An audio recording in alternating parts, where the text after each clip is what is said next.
Right, we are live. I think we're live. Good evening, everybody. Thank you very much for joining me for June's monthly live Q&A. As always, with these live streams, let me know in the chat. Vicky's got a thumbs up, so that presumably means she can hear me. Hopefully you can hear me now as well. And the chat messages should start appearing on screen. They should do.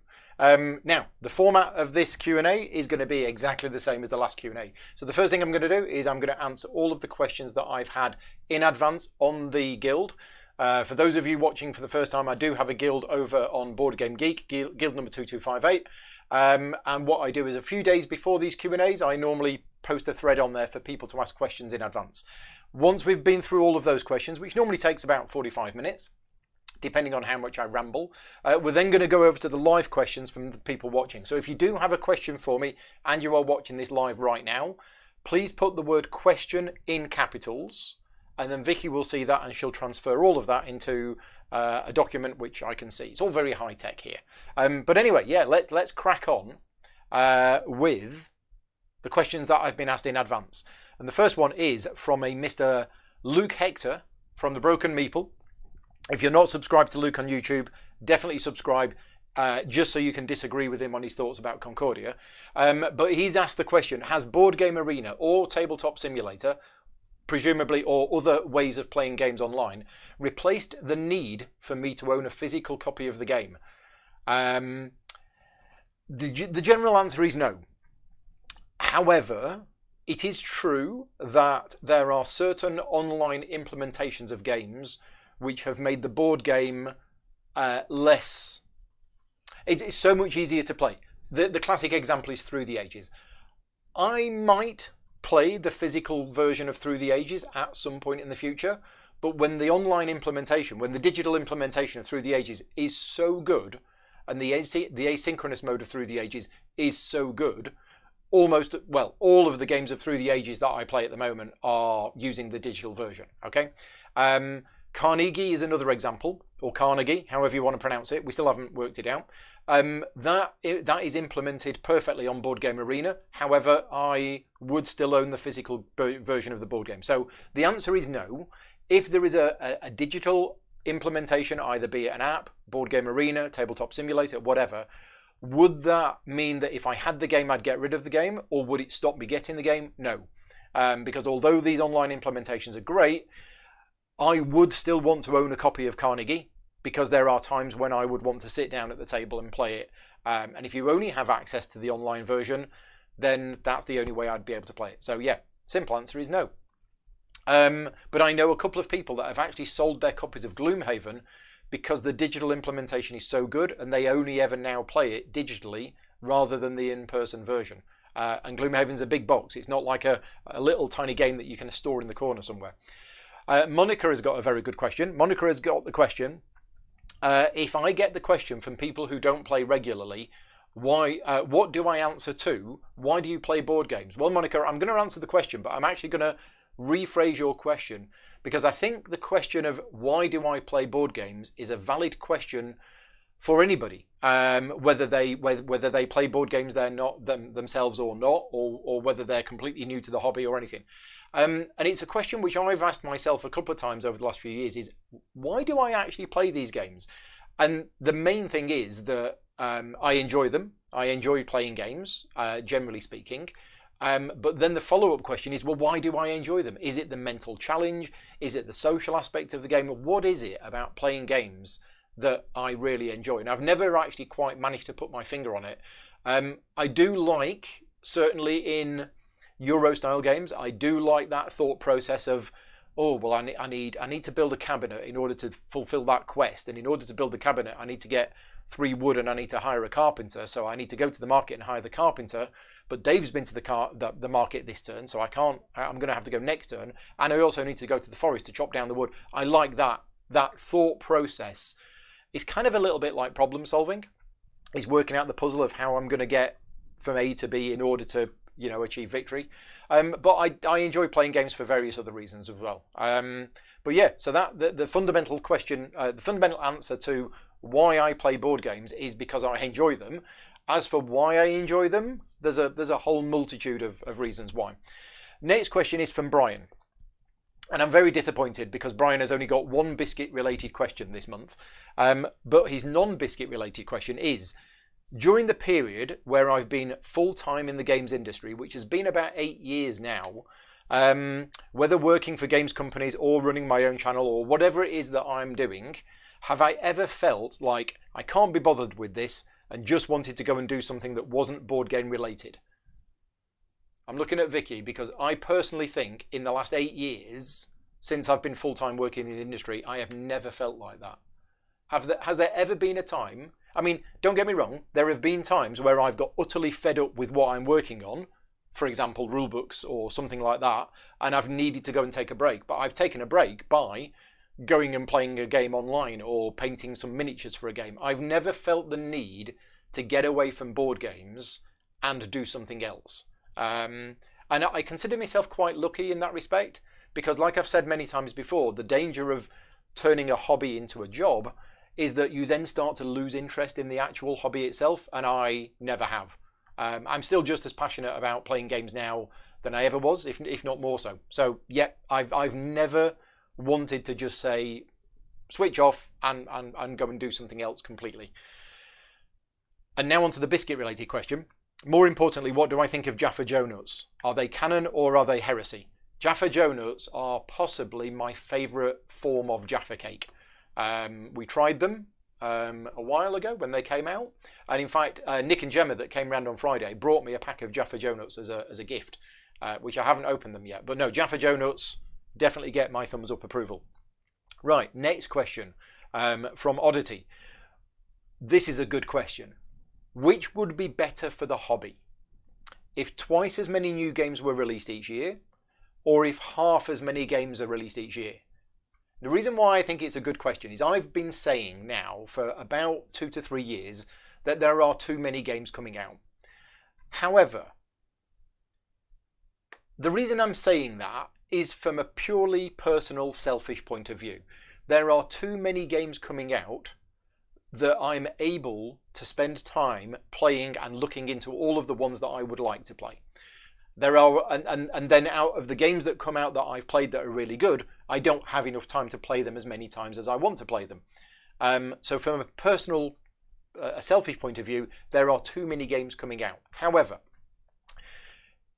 lots and lots of games coming out means that people have more choice. More choice is always good.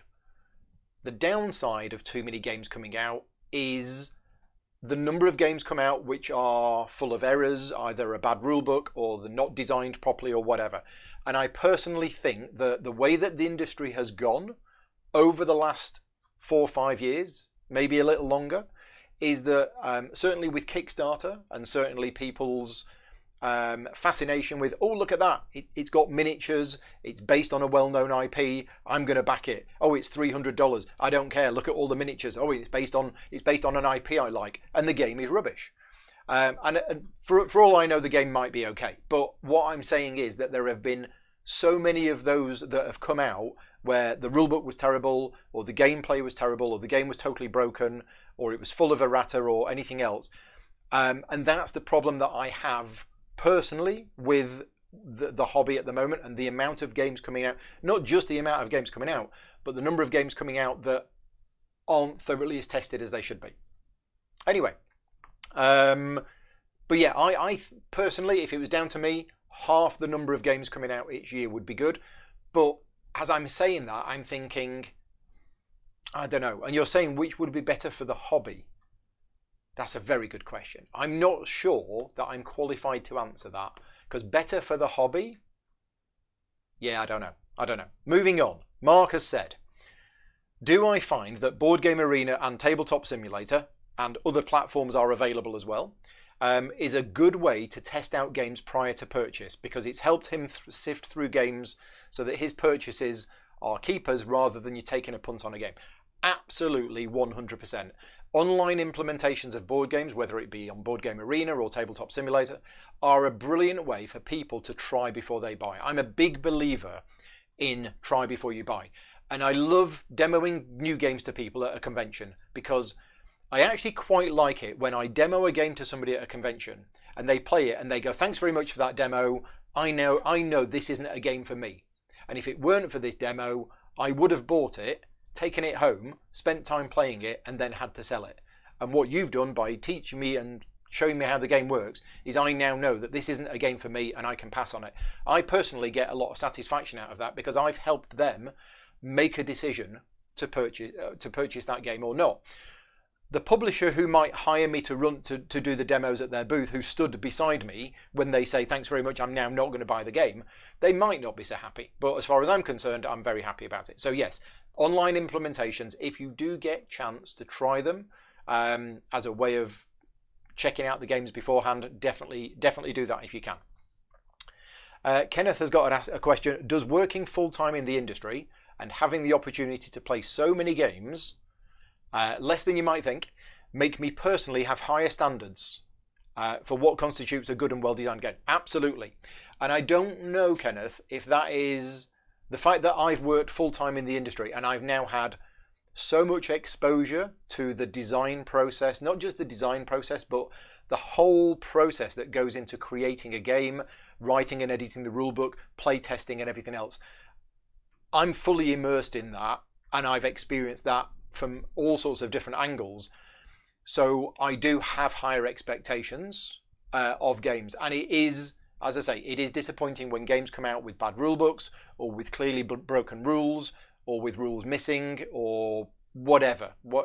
These things still happen, and it is disappointing because I've worked for a number of companies where I've been part of the team that has actively worked on preventing those problems from happening. So I know it can be done, but it takes a lot of time and effort and money. Right, next question from James is, which game do I think has the best artwork on the inside of the game box? Now, I've mentioned this on a few of my unboxing videos before, that I really like it when game boxes have artwork on the inside and it isn't just a plain box. But I'm not going to be able to answer the question right now, James, because I can't think. I know Perseverance had something on the inside that was quite nice. Burn Cycle had something on the inside that was quite nice. But I don't know what my favourite one would be. So what we've done is we've actually opened this up on the Guild as a question. So head on over to the Guild. Vicky's going to put a link to it in the chat right now. But the Guild on Board Game Geek 2258, that question is on there. So if you've got your thoughts on what game has got the best artwork on the inside of the box, then please stick it up on Board Game Geek. And if you can attach a picture as well, that would be really great. Although attaching pictures, I think on Board Game Geek is a bit tricky. But yeah, if you can do that, then that's good. Next question from Monica. How do I feel about custom inserts? And I don't know if, Monica, that's a leading question because you know how I feel about custom inserts. So custom inserts. I have my own thoughts on custom inserts, which is probably in the minority, that a lot of them look good. And if you've got the game flat and you open the box lid and you see the insert there with all of the bits in, it looks nice. It looks nice. It looks tidy. However, I have two problems with your standard range of inserts, and I'm not going to name any manufacturers, but the standard inserts which basically don't have lids. The two problems I have. Number one problem, every time I transport that game somewhere, bits fall out. So unless you transport that game and you keep it horizontal and you keep it flat and you put it in a bag and you keep it flat and you take it somewhere and then you take it out and it's okay. But generally speaking, when I'm transporting games, I will take them and put them on the side. And the problem with those inserts is unless the box is absolutely rammed full and then you put like an elastic band around it, then as it's being transported, it will separate slightly. And then what will happen is some of the components will fall out of whatever insert they're in. So almost every game that I've got with an insert, every time I transport it, some of the bits fall out. And that for me is a problem. That's my first problem. The second problem I have, and I don't understand how other people don't have this problem, because I've spoken to people about this a number of times and they're like, oh, I don't have that problem. But imagine your inserts for games where it's like a little square compartment and you fill that square compartment with cubes and it looks really nice. You've got a nice tidy square compartment filled with cubes. Okay, now you need to get those cubes out to play the game. And sure, you can put your hand in and you can get out a few cubes, but the ones down at the bottom are quite hard to get out. Some of them stick to the corners or the edges. It can't just be me that has that problem, but you're reaching in and you're trying to get, and it takes you ages. And these games are supposed to make setup quicker.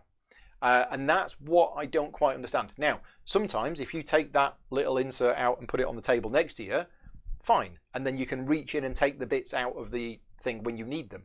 But quite often, these compartments are there with all of the other ones. And what you have to do is you have to take the compartment out and you have to tip it upside down to get all of the bits out. I still just like Ziploc bags. For me, Ziploc bags doesn't actually make the game setting up any longer. Now, there are a range of inserts, and I am going to mention one by name here, and this is game trays.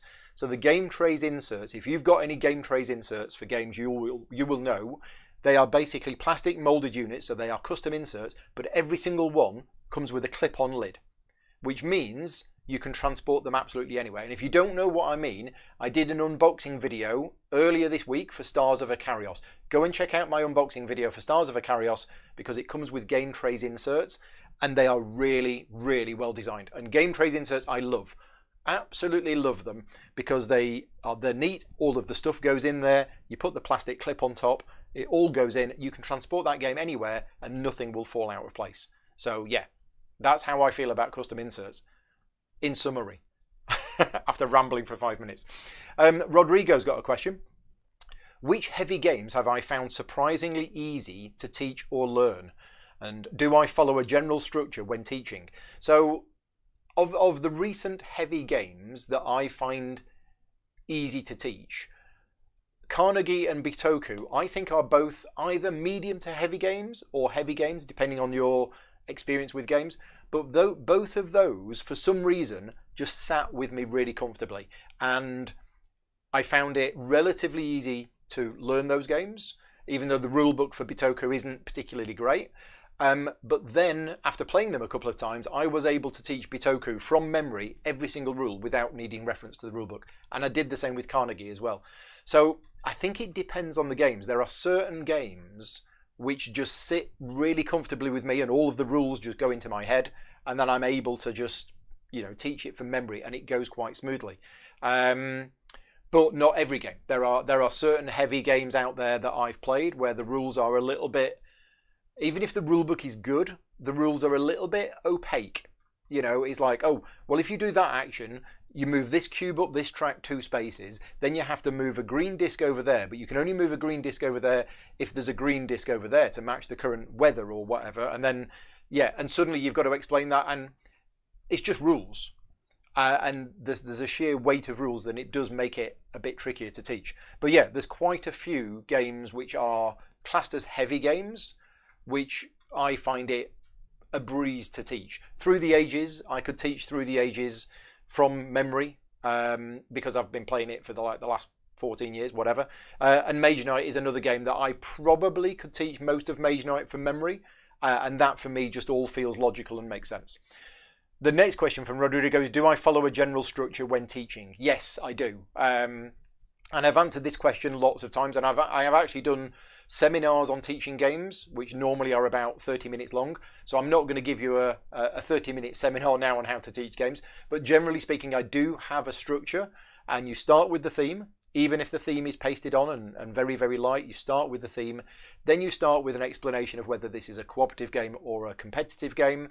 Then you talk about the victory conditions, maybe how long the game lasts, if it's a fixed number of rounds or whatever. And then you start diving into the detail. But you've got to start with the high level stuff first, because otherwise you'll just lose people. Right, next question from Roman. In my latest video log, I mentioned that there are old games that I wouldn't play anymore because the game design has moved on since that time. And he's asking me to give an example. There are 2 examples that spring to mind. One of them is Hero Quest and another one is Talisman. Now, both of these are very old games. Talisman first came out in 1983, so that's 39 years old. Hero Quest came out at some point in the 80s, but both of those games, again, this is my personal opinion, is that game design has moved on so much that those 2 games, specifically targeting those 2 games, are unplayable for me. I would get no enjoyment whatsoever from playing those games. In fact, I dabbled with Hero Quest during lockdown on the channel, and it was one of the most awful experiences that I've had. It's not the fact that it's just roll to move. It's the fact that it's roll to move with no mitigation, and if you don't roll enough and you end up one space away from the monster, you literally do nothing. But also, the way that the maps and the scenarios were designed is that you end up with 4 characters and you just end up with a conga line of people, and only the person at the front can do anything, and the other 3 are like, well, we can't attack. Even the spellcaster who's stuck at the back needs line of sight, and line of sight doesn't go through people. So, I mean, I played the game loads in the 80s and absolutely loved it because I was playing D&D, and I probably liked the idea of an elf and a dwarf going around rolling dice and hitting monsters. But for me, that game is unplayable now. And there are so many other modern board games that have been based on those games that do things in a much better way that I would enjoy playing. That why would I want to go back and play some of those older games? So yeah, there are a couple of examples, and apologies to any Hero Quest or Talisman fans out there. Which old games that used to be widely popular do I now find mechanically outdated, and why? Yeah, they're the ones. I mean, Talisman is still probably very popular now, but for me, yeah, way outdated.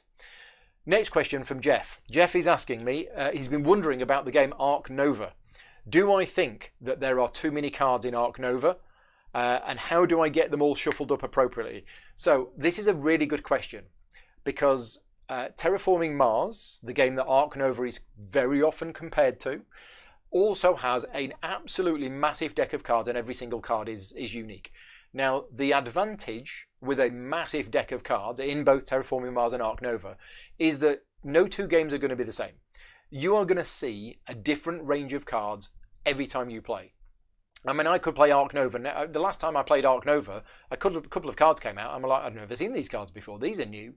So having that sheer volume of cards does make replayability higher, but the downside is that it makes it a little bit more random as to whether you get things. For example, my personal goal at the start of that game was to collect,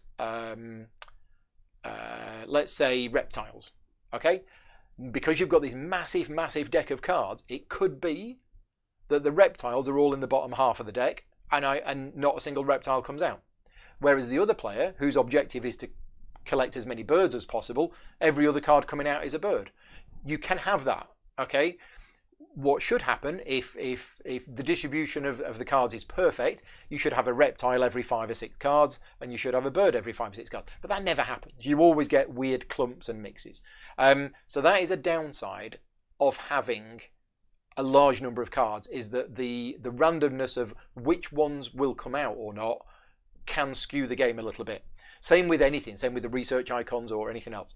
How do I get them all shuffled up appropriately? That's the other downside. It is simply the physical, how are we going to get all of these cards randomized before the start of the game? So what I normally do is, because there's this massive stack of cards, I will, first of all, divide them into 6 different piles, or 5 different piles, or whatever. I'll shuffle each pile separately. Then I will split each of those piles into 2 separate piles, and I'll mix them up. Then I'll shuffle those separately. Then I'll basically randomly take a certain amount off each deck and build one big stack. That's what I do, but it is a long process.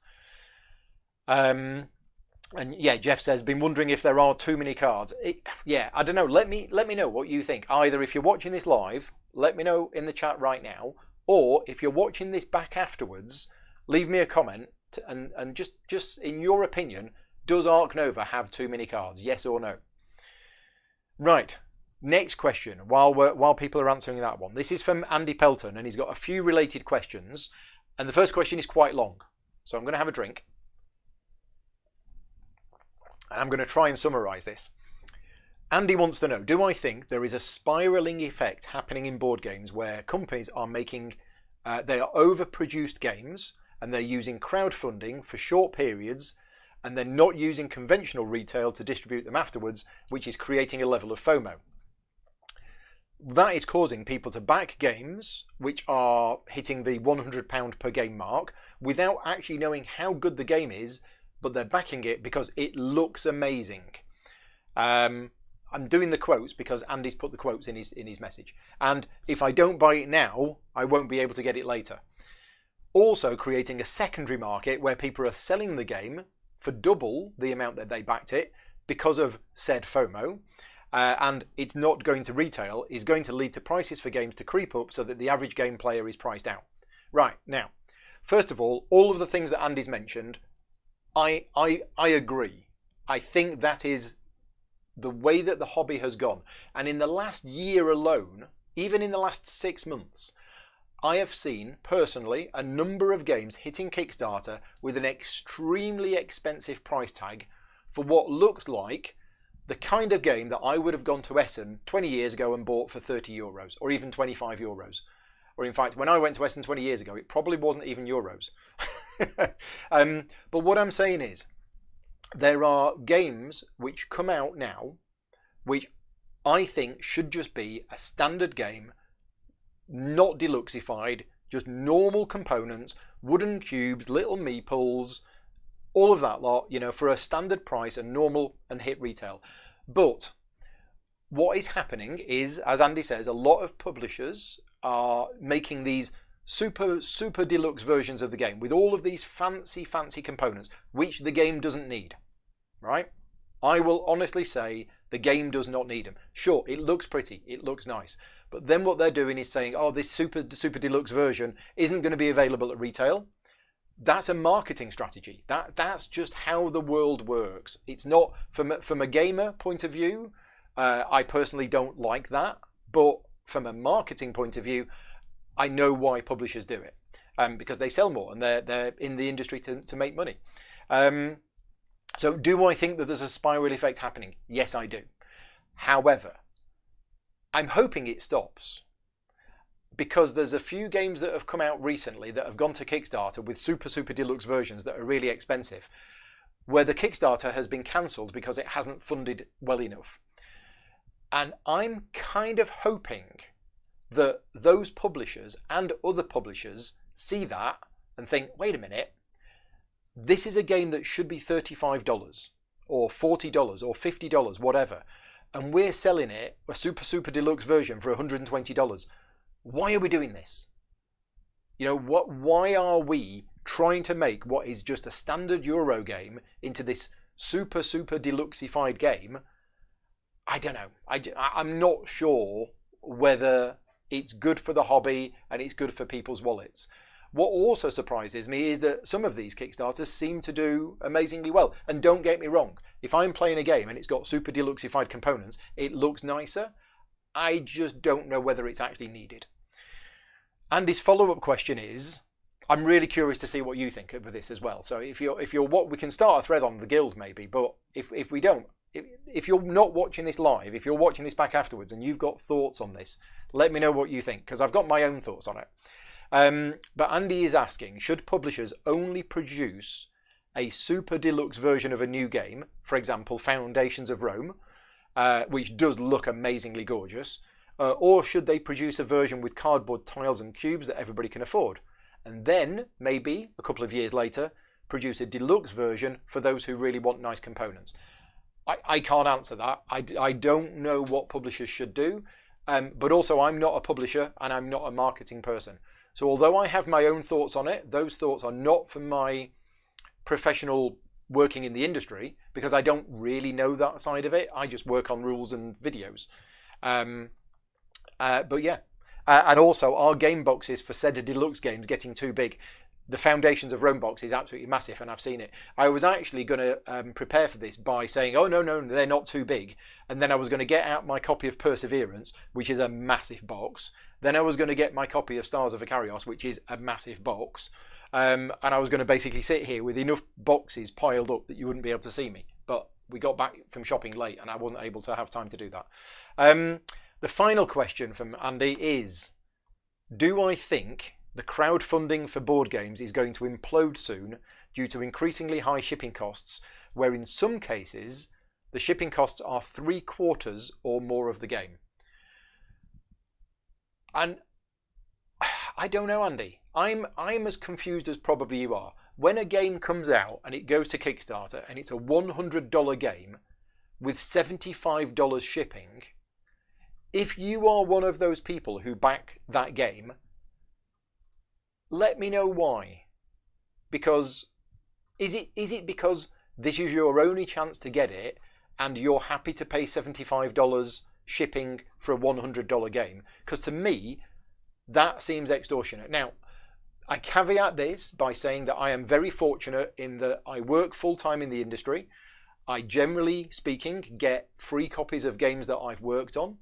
And because I also have, I'm a content creator and I'm an influencer, I also get review copies of games from some publishers. So I'm not your typical gamer where I'm having to purchase the games and make those decisions. But it surprises me, with the global shipping costs as high as they are, that people are still willing. And I'm not saying you're wrong for doing it. I am just curious as to what goes through your mind when you're paying $175 for a $100 game. Is it because that is your only opportunity to get the game and you won't be able to get it later? And the fact that the shipping costs are what they are, is that just how it is? Because personally, if I was in the position where I wasn't in the position I am, with getting the free copies of games, I would be questioning. And I'm probably going to start a discussion about this later on the Slack channel, because a lot of my Patreon supporters do back games with very high shipping costs, and I'm curious to know why. And I'm also curious to know, if I wasn't in the position I'm in, whether I would end up doing the same, because that's just how it is. I don't know. Anyway, thank you very much, Andy, for the questions. And yeah, it's something that I think about quite a lot. Next question from Mick. Let's have a bit of a change of pace. Let's talk about, Mick is asking about multiplayer games which are effectively multiplayer solitaire. And for those people who don't know, the term multiplayer solitaire is where you're playing a game with multiple people, but what you're doing has very little or no effect on the other people. And yeah, he's asking me, do I have a preference? I don't have a preference, other than I have no problem whatsoever with multiplayer solitaire games. A lot of people don't like games that are multiplayer solitaire and don't see the point in playing them. You might as well play a computer game. For me, no. I absolutely have no problem whatsoever with multiplayer solitaire games. Do I have a preference for multiplayer solitaire or ones with player interaction? For me, being a Eurogamer, I generally like a low element of player interaction, unless it's a two-player game. Two-player game, I have no problem with it. But if it's a 3 or more player game, then I want my player interaction to be low, or I want it to be indirect. I don't want it to be direct conflict or anything like that in a game with 3 or more players. Right, Mick's also asking, did I play Pandemic Legacy Season 1, and if so, what did I think of it? Yes, I have played Pandemic Legacy Season 1 all the way through to the end. My thoughts on the game are... I've got two main thoughts on the game. First of all, although Pandemic Legacy was not the first Legacy game, the first Legacy game was Risk Legacy, but Pandemic Legacy cannot be underestimated, the impact that Pandemic Legacy has had on the hobby. I think, whilst Risk Legacy was supposed to be quite good, I've never played it, Pandemic Legacy put Legacy gaming on the map, literally.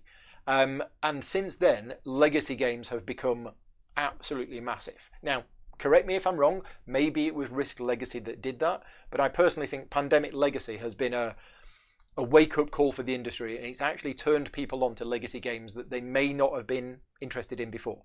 So it cannot be understated, the impact that it's had on the hobby.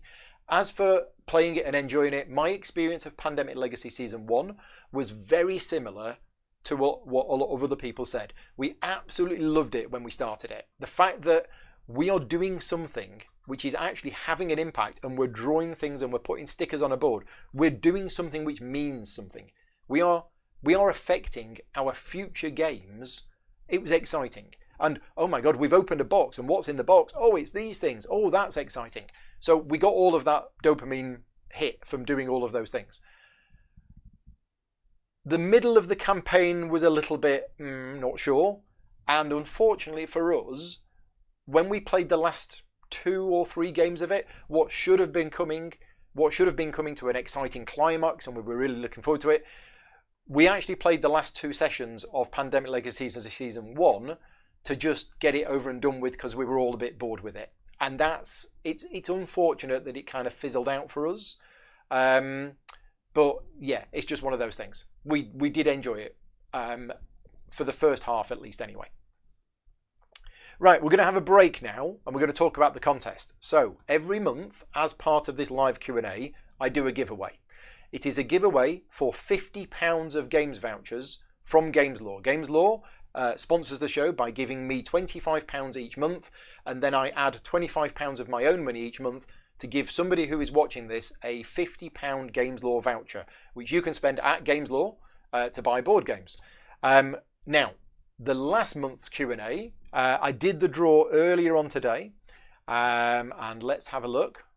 Graham Rawlings won. So congratulations, Graham. I don't know if you're watching this live today, but you watched last month's live Q&A and you entered the contest and your name came out of the hat. Now, this month's contest is, again, to win £50 of games vouchers from GamesLaw. All you need to do to enter this contest is you need to go to a Google form, which Vicky's going to put a link to in the chat right now, and just fill in that form. The secret word today is Billy, because I went to IKEA earlier on and I bought a new Billy bookcase this afternoon. So the secret word is Billy. Now, Patreon supporters of mine, without whom this channel wouldn't work. If you don't know what Patreon is, it is a crowdfunding platform which I use to help finance the channel and pay for a lot of the stuff that I do. And without the Patreon support, yeah, the channel probably wouldn't exist. Patreon supporters get an extra entry. So if you're not a Patreon supporter, if you enter the contest, you get 1 entry into the hat, a virtual ticket into the hat. If you're a Patreon supporter of mine, you get 2 entries into the hat. So that does mean that Patreon supporters do have more chance of winning the contest. But that's because without the Patreon supporters, I wouldn't be able to do this live Q&A. So yeah, a big thank you to all of my Patreon supporters for funding the channel. Graham is not a Patreon supporter, so just in case you think, oh, it's always Patreon supporters who win the contest, most of the time it is, because to be fair, 3/4 of the people watching this video are Patreon supporters of mine. And, you know, that is just the way that the weighting goes. But yeah, sometimes a non-Patreon supporter wins, and that's what Graham is. So thank you very much, Graham, for watching the videos. And congratulations on winning the £50 worth of vouchers. And good luck to everybody who is entering it. By the way, the contest for this month closes the day of the next live Q&A. So whenever the next live Q&A is, which will be the last Wednesday in July, which is the 27th. So the 27th of July will be the next live Q&A. You have until that time to enter this contest. So if you're watching this, or if you're listening to this podcast, or if you're watching this Q&A on the 26th of July thinking, oh, I'm too late to enter the contest, you're not, because I will do the draw on the morning of the 27th. Right, going back to the questions, we've got a few more. And then we'll go over to the live questions. How are we doing for time? Almost 1:45. Let's have some more issues. Right, David has got a question. Is there a common game design rules mistake that I run across? And he's not talking about bad rules writing here. He's talking about a game with a good rule book and good artwork and everything else, but it's a common bad rule habit of game design.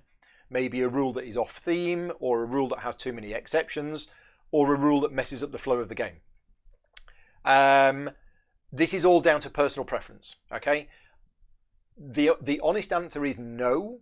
I don't come across a common game design mistake, and in fact, it would be unfair of me to call it a game design mistake, because that is all down to the game designer's personal preference. And I have my own personal preference, and even some games designers who I'm massive fans of, who make great games that I absolutely love, some of them have certain elements that they put into their games which I personally don't like. So there are 2 main things that spring to mind which I don't like, which designers who I respect quite often use. The first one of those is revealing information later than I would like to have it.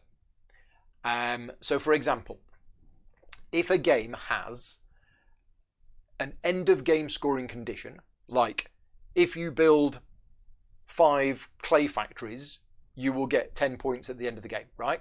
For example, I would want to see that card at the very start of the game. I don't want to be surprised halfway through the game.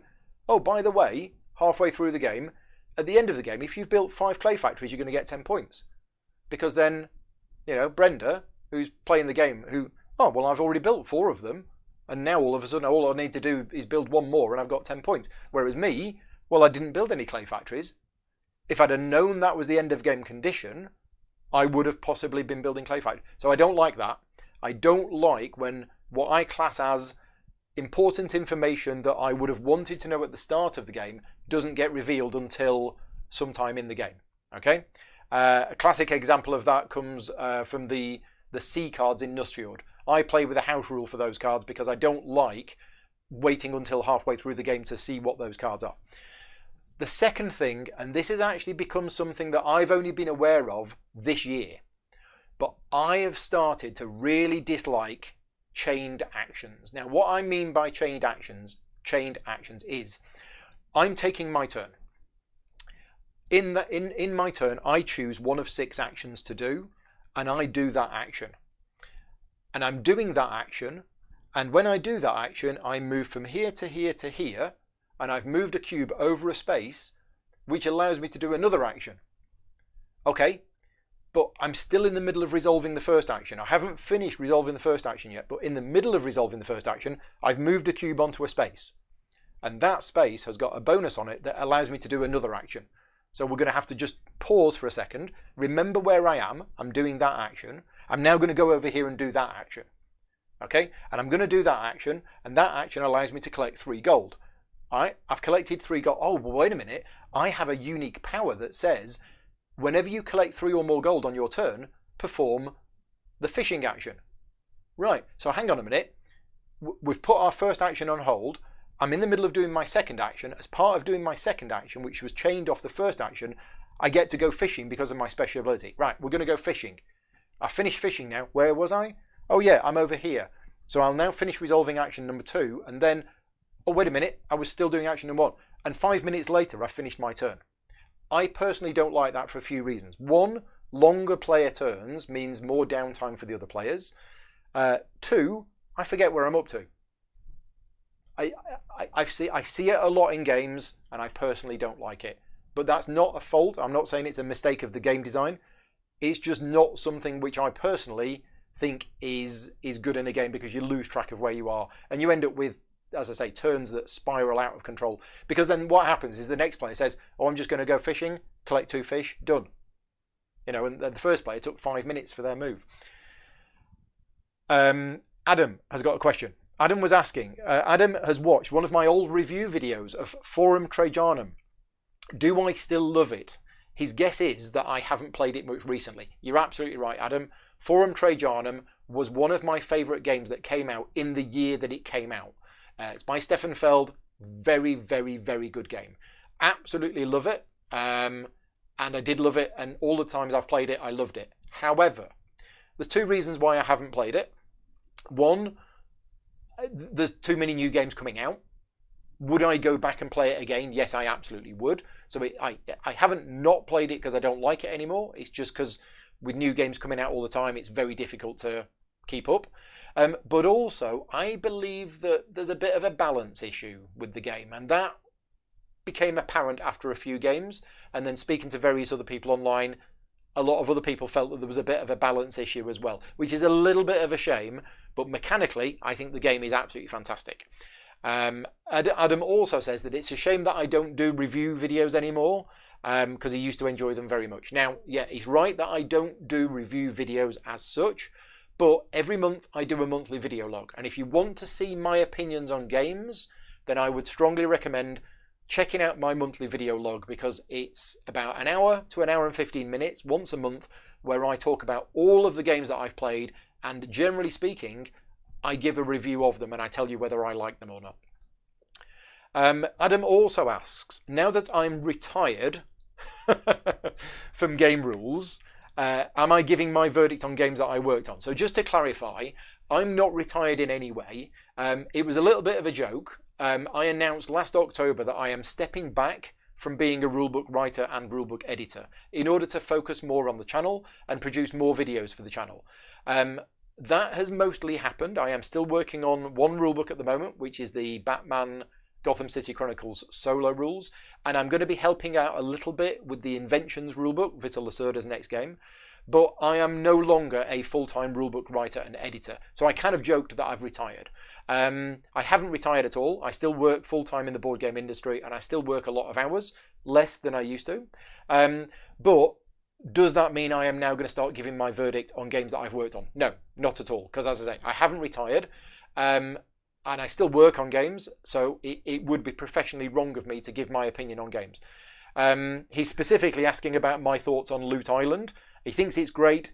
He hasn't played it in a few years. Loot Island was very clever, but Loot Island, I don't think Loot Island got its audience. I think it was clever, but the gameplay was a little bit obscure for people to understand what you were supposed to do on the first game.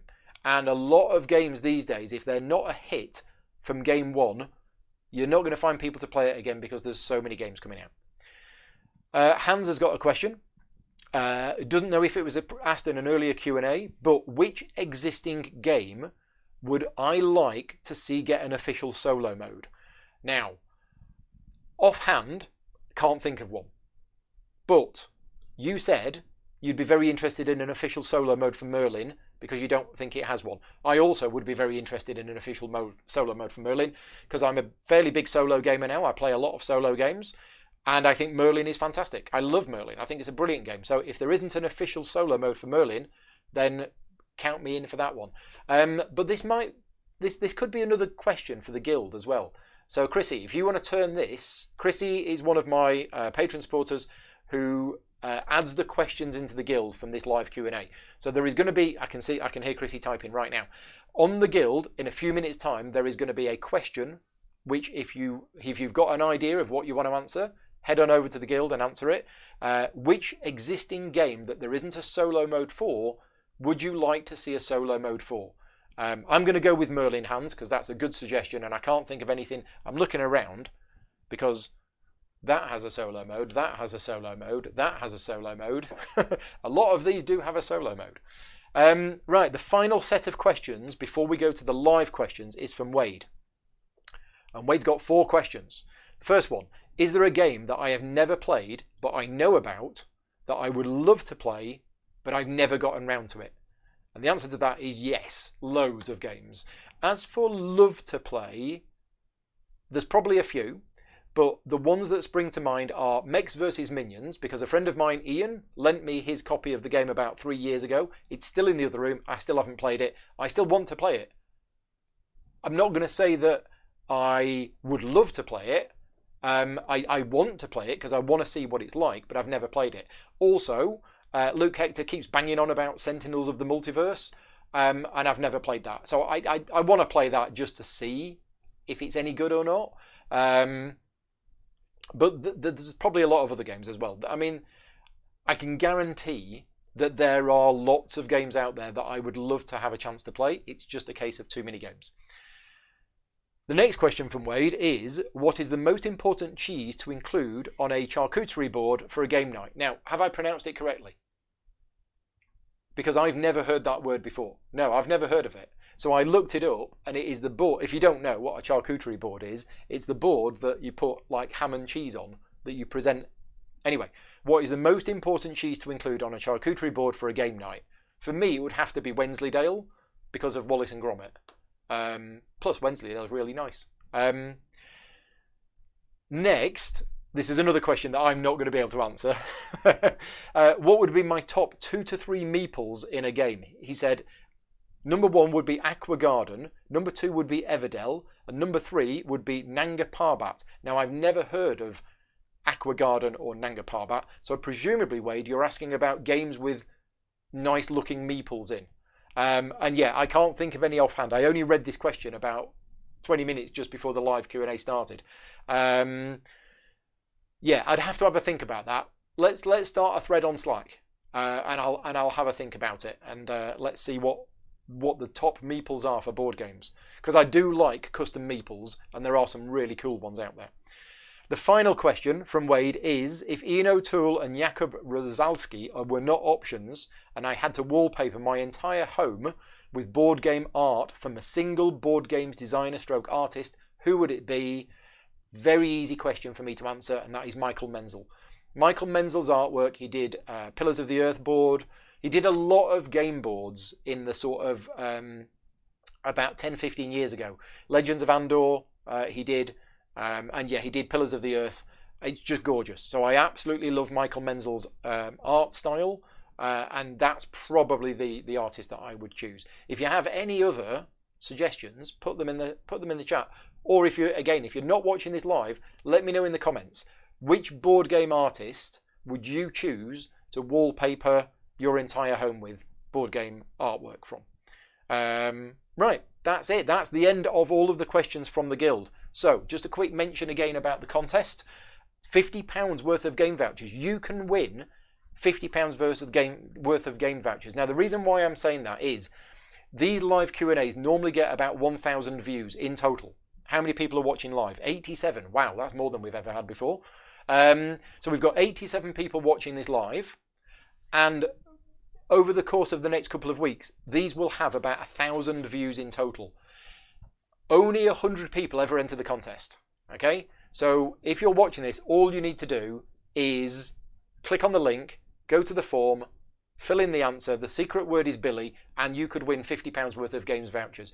If you're in the UK, why not enter the contest? Right, next question. Graham Charlton, question, Star Wars Rebellion. Yes. Definitely, absolutely, Graham. And if I wasn't doing a Patreon-only stream for the King tonight, I'd be up for that. So yeah, me and Graham are going to be playing Star Wars Rebellion at some point, and also me and Rick are going to be playing Star Wars Rebellion at some point, because Rick's got the physical game. For those people who don't know, every year on Star Wars Day, May the 4th, Rick comes over and we play Star Wars games, right? However, this year, somebody had COVID, which I think was me. I think it was me that had COVID this year, or at least I hadn't had COVID, or I'd had COVID and I was still recovering, or something. I can't remember. So we did it online, and me and Rick played Star Wars Rebellion this year for Star Wars Day. I'd never played Star Wars Rebellion anymore. So going back to the question earlier on, find a game that I would love to play but never had the chance to play. Until 2 months ago, it was Star Wars Rebellion, or 1 month ago. Star Wars Rebellion is a game that I've been wanting to play for a very, very, very long time. Star Wars Armada as well. I really want to play Star Wars Armada and X-Wing again, and the Star Wars LCG. Basically, any Star Wars game. Next question from Wei Jen. What's the strangest thing I've ever eaten? Oh, that's a really good question, but I'm trying to think. Strangest thing. You're pointing. So Vicky's just done that. Heart of a bat. Chicken nuggets. Chicken hearts. When did I have chicken hearts? Okay, apparently I've had chicken hearts. I don't remember when. I've had duck heart once. When did I have duck heart? Was it like at a fancy restaurant for your birthday? Okay, we went to a fancy restaurant once for Vicky's birthday, and apparently I had heart of some kind of animal. Yeah, whether it was a duck or a chicken, who knows? But that's probably good question. Good question. Next question from Alex. There are a lot of game fairs around the world, but as a content creator, stroke retailer, stroke any business related to board games, which ones are a must to attend? Right, the big ones. Basically, you've got Essen in Germany, which is in October every year. Or it's called Spiel, but it's in Essen, so we all call it Essen, but it's actually called Spiel. There is Gen Con in America. There is Origins in America. There is PAX Unplugged in America. In the UK, there is UK Games Expo. And I believe the Cannes Festival as well is also important. I've never been to Cannes, or Cannes, but certainly the other ones. It depends whether you... I think they are a must to attend. They are the ones which most of the big board game publishers go to, as far as fairs go. If I've missed any, please let me know. And I know there's lots of other ones in the UK, but if I was to just pick one in the UK that you have to go to, it's the UK Games Expo, because it's huge, and it's definitely worth going to it if you're an international publisher. So yeah, if I've missed any, let me know. But I think they're probably the biggest ones. Next question from Kasak. I have the best name for my channel. Do I have any alternatives about the name? Yeah, so when I first created the channel, and Gaming Rules actually was created so I've been full-time in the industry now for 8 years. But Gaming Rules was created before that. Gaming Rules was created probably about a year before, maybe a year and a half before, when I first had the idea that I wanted to create a YouTube channel where I was going to create instructional videos on teaching people how to play games. And we had all sorts of different options for what the channel was going to be called. Play with Paul was one of the options, but we figured that probably wasn't really suitable. But there were a number of options at the time. I can't even remember now, because I remember creating like the loading sequences, the trailer thing in After Effects, and I went through, and I think it was going to be called Learn to Play or something like that. Anyway, I had all sorts of ideas. The actual name, Gaming Rules, with the exclamation mark, came from an old friend of mine called Mark, who I used to play Dungeons and Dragons with when I lived in Hertfordshire. And Mark came up with the idea, and he said, well, why don't you call it Gaming Rules? Because then it's a double meaning. Gaming rules? Yes, it does. Gaming rules. But also gaming rules, because I do rules videos on the channel. Yeah, I'm really happy with the name, and I think it fits.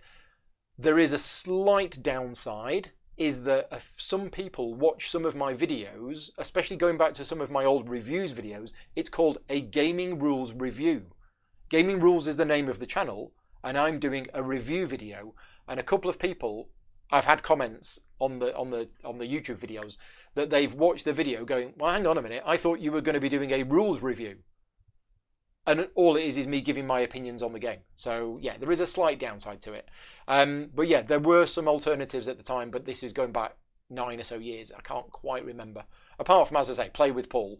But we quickly crossed that one off the list. Wild Inferno 1984 says, have I played Star Wars Outer Rim with the ambition cards? No, I haven't yet. I do want to.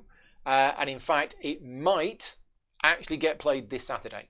So I have played Star Wars Outer Rim with the expansion. I've played it. It's on the channel if you want to go and watch it. But this Saturday, I'm actually having a whole bunch of friends around, and we're going to be playing games all day because it's my birthday this weekend. So what I'm doing is I'm doing 2 days of gaming. I'm doing Friday, all-day gaming with Patreon supporters all around the world.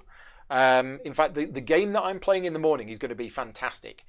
Because I'm playing it with people who are 7 hours ahead of me, and also with people who are 6 hours behind me. So we've literally got people from 3 different continents playing Underwater Cities with me on Friday morning, which is going to be fantastic. Yeah, Def's joining us from Australia, and I think Wade's joining us from somewhere in America. I think you're on the east coast of America, Wade.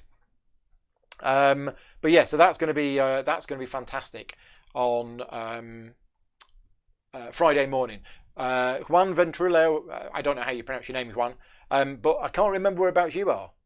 So yeah, well, 4 different continents, I think, or 3 different continents, 4 different countries anyway. Anyway, the reason why I'm saying that, and if you're a Patreon supporter, if you're watching this and you're a Patreon supporter, you will have access to all of the live streams that I'm doing. So all day Friday, I'm playing games. They will all be live streamed. Saturday, I'm going to be playing games. They will all be live streamed. But as a thank you to all of my Patreon supporters, all of the live streams, they're not going to be public. They're only going to be for Patreon supporters this weekend. So yeah, all day games on Friday or all day games on Saturday. And on Saturday, I might be playing Star Wars Outer Rim with the Ambitions. If I don't, I'm going to be going to Manacon in the middle of July, and I have a game of Star Wars Outer Rim planned, and I'm aiming to use the Ambitions there. So yes, no is the answer for now, but at some point in the next couple of weeks, the answer will be yes. Next question from Joe. What are my current Gen Con plans? My current Gen Con plans are to go to Italy on holiday. So yeah, I'm not going to Gen Con this year. I'm actually going away on holiday instead.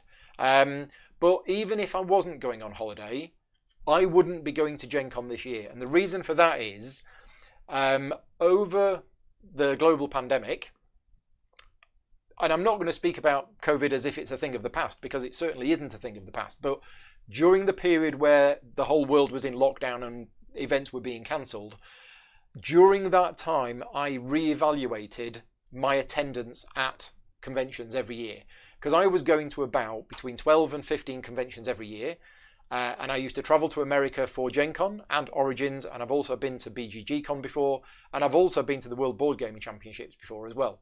But I had to make a difficult decision that no matter how much I love those conventions, because Gen Con is fantastic, absolutely amazing, and I recommend everybody go to it at least once, because it's just unbelievable, that I made a decision that I'm not going to go to them anymore. I was only able to go to them because CGE paid for me to go. So at these American conventions, I was a member of the CGE demo team, which means they paid for my hotel and my accommodation and, accommodation, flights and everything else.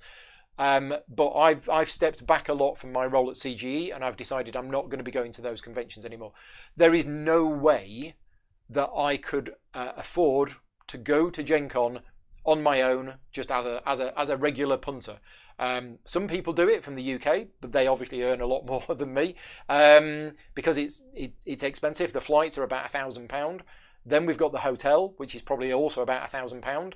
Then I'd be taking 7 to 10 days off work in order to, well, at least 7 days off work to just go there. So that's an entire week's of earnings that I've lost. It's a very expensive trip to go to Gen Con. I'm not ruling out in the future, but I would only be able to go really if a publisher was interested in, and I don't mind demoing all day, every day, because with Gen Con you still get to see the out of hours stuff. But yeah, I'm no Gen Con plans for me this year, I'm afraid. Next question is from Tony. Loves my work on the Batman Gotham City Chronicles. Have I involved the rules for the solo? Yes. So if you're on the Discord channel for Batman Gotham City Chronicles, I literally posted a link earlier on today to say, here is the current draft rulebook for the game. So I've been working on it with Jason Keeping. Jason Keeping is the designer of the solo mode for Batman Gotham City Chronicles. He passed me the draft copy of the rulebook a couple of weeks ago, and I've spent 2 to 3 hours a day for the last week and a half working on it. So we're almost there, I think. I think we're about 80% there. But if you are on the Discord channel for the Batman Gotham City Chronicles game, you can see the rulebook for the solo game right now, and we're looking for feedback and comments. So yeah, I've been working on it. Next question from Weijen. What is a favourite childhood gaming memory that I have? Oh, it depends how far you want me to go. When you say childhood, I'm assuming you mean when I was a child, and not when I was a teenager. So if we go back to when I was a child, and bearing in mind, I don't remember much of it because it was a long time ago now, but I do have a memory of playing Mousetrap at home on my own and just setting it all up, all of the pieces and everything else, and then triggering it going and doing it. That is a very, very strong memory that I have. But there was another game that I played as a child, and if Andy Grant is in the chat, you'll know what I'm going to say. Spy Ring. Spy Ring is a game I think that came out in 1978 from Waddington's. It's got Telly Savalas on the front cover, the guy who played Kojak. And I love spy things. So when I was a kid, I absolutely loved anything to do with spies, James Bond and everything else. And Spy Ring was a game where you moved around a board and you got these little antennas and you were playing spies and you stuck them in your hat and you could transmit messages to other players and things like that. So I absolutely loved that when I was a kid. And I have a memory of probably just not really playing it with other people, but just going through the motions and playing like multi-handed solo. Next question from Chrissy. How is the planning going for my upcoming nuptials? It's going well. And what's the latest thing that we've just booked? The band. So we've booked a Kaylee band for the evening, and it's actually a Kaylee band who also does a DJ.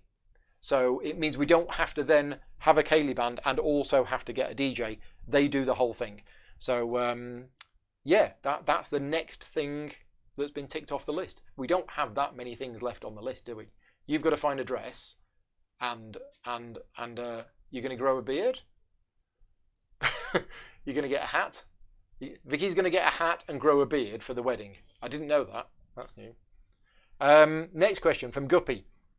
Have I seen any games change so much from the early untested versions presented on Kickstarter that you no longer enjoy it when it finally gets delivered? That's a really good question. I don't have much personal experience with that myself. I have a little bit in the... so Mind Clash Games, Perseverance, I covered when it was on Kickstarter, and then I've covered it in the final version of the game, and it was a bit different, but it wasn't so massively different. But also Voidfall. I did a video of Voidfall for the Kickstarter campaign with both the designers, Nigel Buckle and David Turtsey. And then Voidfall went back into development. And Voidfall is very different now from what it was then. I say very different. It's probably fundamentally the same game, but I personally don't have any experience with playing a game while it was on Kickstarter and then getting the game when it came out, and it's vastly different. Now, I am going to mention one company here, and I'm mentioning this company just because I've heard that this has happened, and that is Awaken Realms. Now, Awaken Realms are a client of mine, and I have done videos for them, and I have done rulebook work for them, but I know that their games do change quite a bit from when they were on Kickstarter. And again, I don't have any personal experience of this, but I've heard a lot of comments from people who got Tainted Grail that said that the game they got was very different from what it was before. And also the Great Wall, I think, was very different. And I think ISS Vanguard is going to be quite different as well. Now, I personally didn't play Tainted Grail until it actually came out. I haven't played the Great Wall. And ISS Vanguard, I didn't play any of the earlier versions. But because I was involved in working on the rulebook, I know all about those changes that were being made because I was implementing those changes by writing the rules in the rulebook. And as I say, I'm not saying that that's a bad thing, but I did remember reading a few people's comments to say, oh, this game is different from what it was. I'm quite disappointed in this. I personally think that the changes that they've made have made it for the better, but I can totally understand. And I'm curious, maybe this is another good question for the guild. I don't know. What do we think? Is there enough game examples out there of one where it changed so much from when it was on Kickstarter to the end game that you actually no longer enjoy it? I'm not sure if there is enough games that it's worth starting a thread over, but if you've got any examples, please let me know, because I'm curious to see what other people think. I don't have any experience of that myself. Question from Andy. So Andy is in the chat. New games coming out on Kickstarter, GameFound, whatever, with expansions already as add-ons. And he's asking, should they? Now, this is interesting because at some point in July, I am going to be covering Endless Winter. Endless Winter, I was professionally involved in. I did a lot of work on the rulebooks for Endless Winter. And I am going to be producing a series of 5 tutorial videos for Endless Winter. A multiplayer game for the base game, one with all 3 expansions, one with each of the expansions, and I'm going to be doing a solo video as well. So I have a professional working relationship with Fantasia Games, and I worked a lot on Endless Winter. But Endless Winter came out and was on Kickstarter with 3 expansion sets as add-ons and a whole load of extra modules as well. And they came out, boom, there's the game. That is not normal. Well, it kind of is normal for Kickstarter games. And it's a little strange, because remember, I've been a gamer for a very, very long time. I started going to Essen in 1999. Games came out, and then an expansion would come out 1 to 2 years later. And then if it was really successful, another 1 to 2 years later, another expansion would come out. That's not how things work in crowdfunding land. In crowdfunding land, expansions for games are coming out with the base game as add-ons.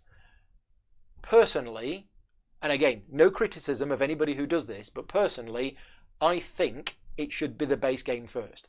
And I'm saying that for 2 reasons. The first reason is, as somebody who's potentially going to buy a game, I don't want to spend all of that money buying the base game and all of the expansions when I might not then like the base game. I want to just buy the base game. I want to try the base game. And if I love it, then I want the expansions. I don't want to have to make that decision before I've played the base game a few times. The second reason is, from an industry point of view, I think it makes sense to get the game out there, which means you only have one rulebook to do. You don't have 6 rulebooks to do. You just have one rulebook, one lot of artwork, one lot of graphic design. You make a game. And then the game comes out and it is published. And then, if the game is successful, you can then do an expansion. And in that expansion, you can fix any balance issues from the base game. You can issue errata. You can do reprints of cards that needed fixing. All of that sort of stuff. All of the things that Fantasy Flight Games used to do with their games when they produced them is 2 years later, an expansion came out and it would fix the problems with the base game. That's how it worked with Twilight Imperium, Game of Thrones, all of the other games. And that to me just seems a more logical model. But again, as I've mentioned earlier on, although I work in the industry on rulebooks and videos and rules and a bit of game development. I don't work in the production, the marketing and everything else. Now, I do know people in the industry who do that, and I'm actually going to take this offline and I'm going to go to them and I'm going to ask them the question. I might not be able to give you the answer, but I am personally curious why that is done. Is it simply because they will make more money out of it if they do it all as one? Or is it logistically easier? I don't know. I kind of want to find out myself. And if you're a publisher and you're watching this and you've done that and you've had a game on crowdfunding and you've put it up there with all of the expansion sets straight away, then let me know. Let me know why you did it. Next question from Zod. If Concordia was to get a deluxified treatment with with prices similar to the Castles of Burgundy Special Edition, would I get it and why? So, here's the thing. If I wasn't in the position that I was in, where I am an influencer and I get free copies of games, then I would definitely not be wanting to buy a deluxified version of Concordia. The reason for that is, I have all of Concordia. I personally don't think Concordia needs a deluxified version. I think the game is fine as it is. I actually like the aesthetic style of it. I think it's great. And a deluxified version would be exactly the same game, but with prettier components for a more expensive price tag. For me, I wouldn't buy that. However, if PD Verlag decided that they were going to do a deluxified version of Concordia and said, Paul, we're going to be going to Kickstarter with a deluxified version of Concordia. Would you like a copy of the game so that you can cover it on your channel and show it off? I'd be like, oh, maybe. So I'm not going to say no if offered a copy, but I probably wouldn't buy a copy myself. But that's because Concordia, I think, is fine. Now, you've referred to the Castles of Burgundy Special Edition. Castles of Burgundy, the base game of Castles of Burgundy, is one of the lowest quality games ever printed. So a deluxified version of that is actually a bigger step up than a deluxified version of Concordia, because I personally think everything about Concordia is absolutely fine as it is. Right, next question. I'm going to mispronounce this name probably, Zkutel. Am I going to be showing Mushroom Eaters, After Pablo, or mainly Cave Evil? Last one was recently reprinted in Spanish and Czech. I'm sorry, but I don't know about any of those games. I've not heard of Mushroom Eaters, After Pablo, or Cave Evil. So it's very unlikely that I'm going to be covering them on the channel because I've not heard of any of them. So, yeah. Next question from Mark. Can we give us a Gridcon update? Well, it's funny you should ask, Mark. I'm really glad somebody asked about Gridcon. Because Gridcon, the best board gaming convention in Somerset? I think so. Is there any other board gaming conventions in Somerset? I don't think there is. No. Apart from JP inviting 5 people round to his house last Saturday, but that doesn't count as a convention. So Gridcon is happening in Somerset, in the UK, in November. It is November the 11th to November the 13th. And we're currently selling tickets in a 3-phase approach. We're currently in phase 1, and phase 1 is coming to an end. Phase 1 is everybody who has booked a room at the hotel where the event is being held has been given the opportunity to buy tickets. Everybody, as of yesterday, has been contacted, and most of those people have now booked tickets. There's about 6 or 7 people who haven't yet booked tickets. Please, if you're watching this, if you're one of those people, book your tickets soon. Phase 2 starts on Friday. Okay?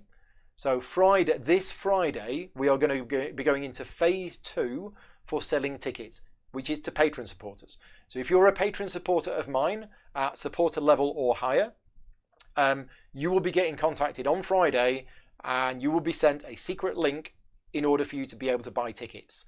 That will be happening on Friday, probably about noon. So yeah, if you're a patron supporter and you want to come to Gridcon, then Friday is when the tickets will go on sale. Then, 2 weeks after that, roughly 2 weeks after that, we'll be going into phase 3, which is when the ticket sales will go open to the public. Now, just to give you an idea of numbers, we are aiming for 275 people at the event. Everybody who's booked a room so far will buy a ticket. That is approximately 160 people. So we've already sold more than half the tickets because of people who've already booked a room at the event. How many patron supporters are going to book a ticket in phase 2? My guess is about 30 people, something like that. Maybe 40, I don't know. But either way, when we open the tickets to the public, there is likely to only be about 75 tickets available. Now, bearing in mind, a lot of members of the public have already booked tickets because they've booked a room at the hotel. This is purely for the people who haven't already booked a room at the hotel. So yeah, patron supporters are not going to use up all of the tickets that are available, but there is already a great demand for tickets. And when we make those tickets available to the public, they are going to sell out quickly. So if you do want to come to Gridcon, make sure you keep an eye on the Gridcon Facebook page, because we will be announcing there when tickets will go on sale. Next question from Solo Board Gaming Night. How often do I play board games for my own personal enjoyment? I always play... No, I know what you mean. That's actually a good question. So I'm fortunate in the way that my hobby and my career overlap. Now, there are certain occasions where I am covering a game on the channel because I have agreed to cover it, and I might not particularly enjoy that game. Why would I then agree to cover a game which I don't enjoy? Well, there's 2 reasons for that. I seem to be saying there's 2 reasons for that a lot tonight, but there is 2 reasons. First of all, let's pick on Mind Clash Games, right? Mind Clash Games are a client of mine. I've worked with them for years, and I've done videos for them on Voidfall, I've done videos for them on Septima, I've done videos for them on Perseverance. That's it. Now, I have covered Tricerion on the channel, and I have covered Anachrony on the channel, but they weren't sponsored. So I've been working professionally with Mind Clash for about 3 years now, I think. And if Mind Clash Games do another game, it is very likely that they will ask me to cover it on the channel as a sponsored commission video, because that's what I do, right? The Perseverance videos that I did for them, I think went well, and I think they were very happy with them. So they might, I'm hoping, cross fingers, that they will ask me to do the official how to play video for Voidfall. I really hope they do. But then what happens if they also say, look, Paul, you're the guy that makes our how to play videos. You did the ones for Perseverance and they were fantastic. You're going to do the one for Voidfall if you agree to it. We also want you to do one for Septima. Let's say, for example, they want me to do an official how to play video for Septima. And let's say, for example, that I don't like Septima. Now, that's not true, but I'm just hypothetically speaking, I might have a relationship with a client where I do all of their how to play videos. And what happens when they make a game that I don't like? That means I'm going to have to play the game in order to learn the game well enough in order to be able to then cover it on the channel and do a how to play video. That might happen. But very often I end up covering games that I actually really like. And if I'm being paid to do it because it's a sponsored video, then great. But the question is, how often do I play games for my own personal enjoyment? I would say if you have a look at my channel, and I am fully transparent about this. So let's have a look at this week's schedule, right? I mean, this week is a little bit special, but I'm just gonna have a look at this week's schedule, and I'm gonna pull it up on screen now. If I can do this, I'm gonna add an image, change the image.